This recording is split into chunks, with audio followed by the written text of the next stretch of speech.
Hey guys, welcome back. This time we're going to learn about if statements in Python.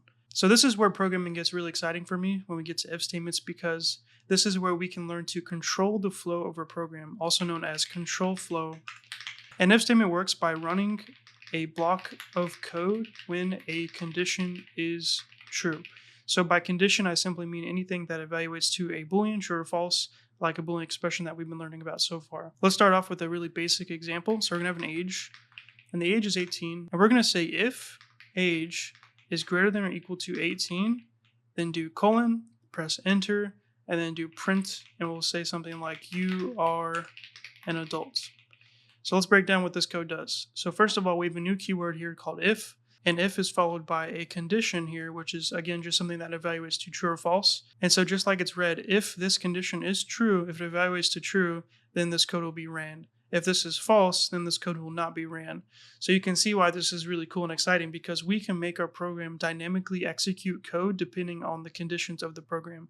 So if for some reason, if the age was 16, then this would obviously be false and this code won't run. So now instead of our programs running the same exact code every single time we run it, now we can make our programs more dynamic because they can run different pieces of code depending on the conditions of the program. It's a super exciting concept. So let's run it just to make sure it actually prints it out. And there we go. You are an adult. It did run. So if we change it back to 15, it will no longer be true. So we don't print it out. As you can see, there's no output. So we can copy this and we'll move it down here. And let's just say that we change the condition. We'll say if the age is less than 18, then we'll say something like you are a child. Okay. So now if we run it, we get you are a child. The first one's still false because the age is 15. And then for this if statement, we have age is less than 18, which is true. So it runs this piece of code. So this one doesn't run, this one does run because they have two different conditions. So as you can see inside the if statement, it's indented here. You can see there's indentation, which is, it should just be one tab. Yeah, so if you press tab, it'll do it. The reason that it's indented like this is because anything that's inside of this indentation is part of the same block of code. So what I mean by that is if this is true, this entire thing will be ran. All the code inside of here will be ran. You can have as much code as you want as long as it's indented. That's how you signify that it's part of the if statement. If, for example, I do this and I get rid of the indentation, this is no longer part of the if statement, this line here. So this will be ran no matter what. It's not part of a condition. So these three lines only run if the condition is true for the if statement. This one runs no matter what after the if statement runs. So if I run it, I get you are an adult and then you are a child. Hopefully this is making sense so far. So right now we have two different if statements. One is for detecting if you're an adult, and then one is for detecting if you're a child. What we can actually do is combine this into one unit so that if this is false, then this one will run automatically. Let me show you what I mean. So we're going to get rid of this entire if statement. Then we're going to go here. We're going to backspace and do else. So else colon, press enter, and it's already indented for us. And then here we could put print you are a child. This is called an else statement. So the way that this works is now, if this condition is true for the if statement, then this piece of code here runs. If it's false, this piece of code runs, but only if this one is false. So you can think of the else as a sort of backup, a fallback, that if the first condition is true, it doesn't run it, but if it's false, then it will run it as a sort of backup. That's how else works. That is how else works. And it's perfect for what we're trying to do because if the age is greater than or equal to 18, we want to run this code. Otherwise, we're just going to say they're a child because they're going to be less than 18. Let me show you another example. So let's just say we have temperature, and temperature is equal to 75. We could say something like if temperature is greater than 80, then run this piece of code. So we're going to say it's hot outside. And we can leave it at that if we want to, but we can have an else that runs as a backup. So we can say else it's not too hot. So the way that you would read this is you would say, if the temperature is greater than 80, it's hot outside. Otherwise, if that's false, if it's less than or equal to 80, then run this piece of code here. If you don't want the backup, you can of course just remove it like that. Now let's talk about how we can actually add multiple conditions using the elif keyword. So right now, the only thing that we can do is say, if this is the case, then do this. Otherwise, do this. You can only do this or that essentially. But what if we want multiple conditions? What if we don't just want if temperature is greater than 80, run this code, and then otherwise run this code? What if we want if temperature is greater than 70, then run this code, and so on, right? We want to add more options to how we decide to run our code for our program. We can do that using elif. Let's just say we have a score of 85, like a test score, right? And let's say if the score is greater than or equal to 90, then we want to say the grade is an A. Otherwise, the grade is an F. Obviously, this is not very useful, right? Because there's a lot of other letter grades than A and F. So first of all, we can just go and get rid of this, and we can add on more conditions by doing elif, so ELIF, and then we add the conditions, so score is greater than or equal to 80, print, and we could say grade B, and if you want to, you could say score is greater than or equal to 80, and score is less than 90, but you don't have to do this because this branch is what it's called, only runs if this one is false. So if it gets to this point, we already know that it's going to be less than 90, right? Because this condition is greater than or equal to 90. So we know that's false. So it has to be less than 90 if it even gets to this point. So we can just totally remove this. I'll explain that more in a second, but what we can do is actually just add as many as we want. We can add as many conditions as we want. So I'll copy and paste it. So we'll say for 70, we'll say it's a C.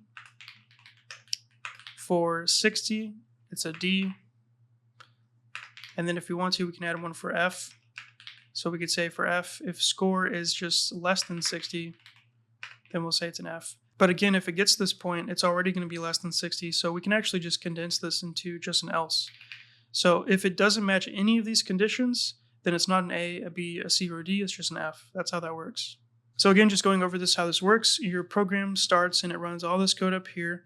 And then it gets to this point, right? It creates the variable called score and assigns it the default value of 85. Then it's going to get to this if statement here and check the condition. If this is true, it runs this piece of code here, and then it ignores everything after that. If this is false, then it goes to the next branch, or else if statement, and checks this condition. If this is true, it runs this piece of code and ignores everything else. And then it repeats the process. So if this is false, it goes to the next one. If it's false, it goes to the next one until it reaches the else. So that is why elif is so useful. It's a way to add multiple conditions to the same if statement. Let's do another example so we can have practice. So let's say we have a variable like Monday. And so depending on the day, we want to just print out different messages. Right now, we're only focused on printing because that's one of the main things that we know how to do. But again, you can run any code you want inside of here as long as it's indented properly. We're going to get some practice making some actual programs that do stuff instead of just printing. Don't worry about that.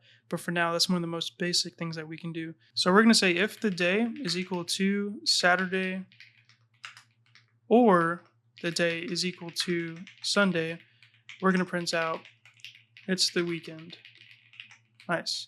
So here we're using the comparison operators along with a Boolean logical operator to make a Boolean expression, and then it returns true or false, and that will decide if this code will run or not. We can say else if the day is equal to Friday. We're just going to say something random like TGIF, thank God it's Friday. Otherwise, if it's none of those, then we're going to say it's just a normal weekday. Nice. So for this particular one, we combined a regular if condition, a else if condition, and an else as a fallback. I forgot to run it, so let's run these two things here and let's see what the output is. So first of all, we get the grade is a B because the score is 85, and then we see that this first one's going to be false because it's greater than or equal to 90, which is false, and then it goes here to score is greater than or equal to 80, and that's true, so it's going to say grade B. Nice. And then down here, the day is Monday, so this first one's going to be false, and then it's not Friday, so this one's going to be false. And then we get here to the fallback for the else. And it's just going to say it's a normal weekday. There we go. So before I told you that if statements are really powerful and exciting because they can make your programs more dynamic because we can run different branches of code or blocks of code depending on conditions. But with all of the examples I've shown you so far, it's still very static because we're creating variables and we're giving them hard-coded values. So no matter how many times I run this program, it's still going to run the same exact code every single time. So where it really gets more dynamic is when the variables can change values. And so far, one of the main ways that we know how to do that is by getting input from the user. So instead of saying age is equal to 15, we can ask the user for their age. And then depending on the age that they enter, we can run the piece of code differently. So let's actually do that. Let's say age is equal to, and we're going to convert it to an int. We're going to say input, enter your age. So the user is going to enter their age. We're going to convert it to an int and store it into the variable here. And then now, because it's an int, we can do number comparison on it. So we could say if age is greater than or equal to 18, then we'll say you can vote. And then we'll say, what else can you do? You can drive and you can adult. Nice. Otherwise, if they're not equal to 18, we'll say something like, let's do something more dynamic. We'll say years until adult. Since you are not currently an adult, we'll calculate how many years until you are an adult.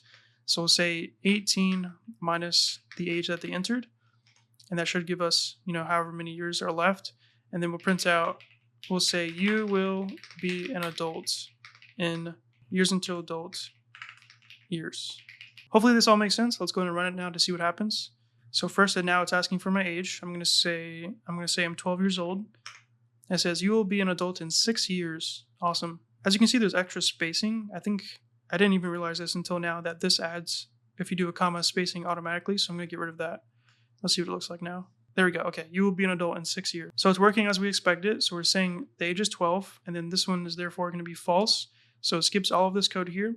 Now it goes to the else, and it just runs this. So years until adult is 18 minus 12, which is 6. And then it prints out you will be an adult in 6 years. Perfect. Let's do another example. Let's keep getting some more practice, because the more you code these examples, the more it sticks in your brain. So let's ask for a password from the user. So we'll make a basic password type of program. We'll say enter the password. And so the user is going to enter the password. And then if they get the password right, so if password is equal to secret password 123, then we'll let them in, double equals for comparison. So if the password is equal to secret password 123, then we'll say access granted. Otherwise, we're going to say access denied. And we'll put a little angry face too. There we go. Enter your age. I'm going to say 12 again. Enter the password. I'll say potato.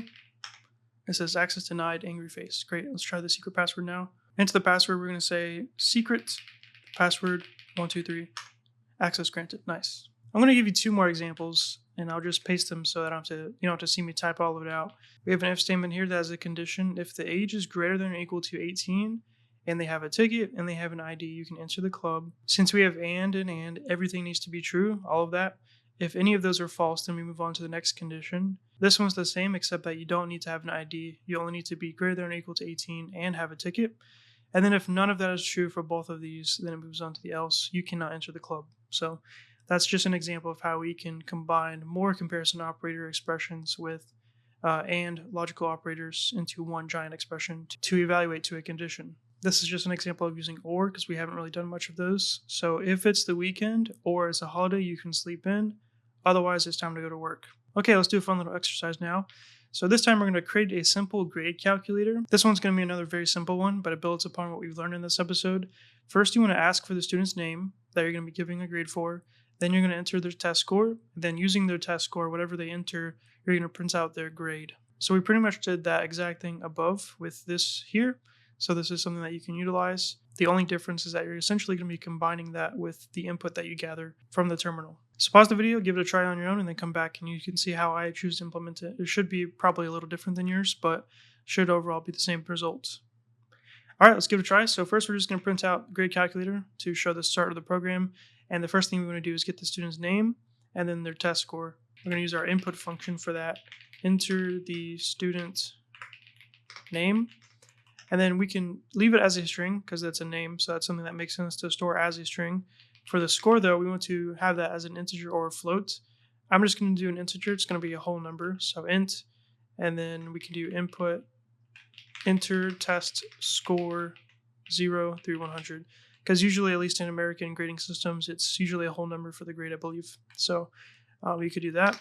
So taking the input as a string, convert it to an integer, store it into the score variable. Now we're just going to confirm back to the user the student's name as well as their score. And then now we can utilize the if statement that we learned about to print out the grade that they got based on the score. So if the score is greater than or equal to 90, prints the grade A.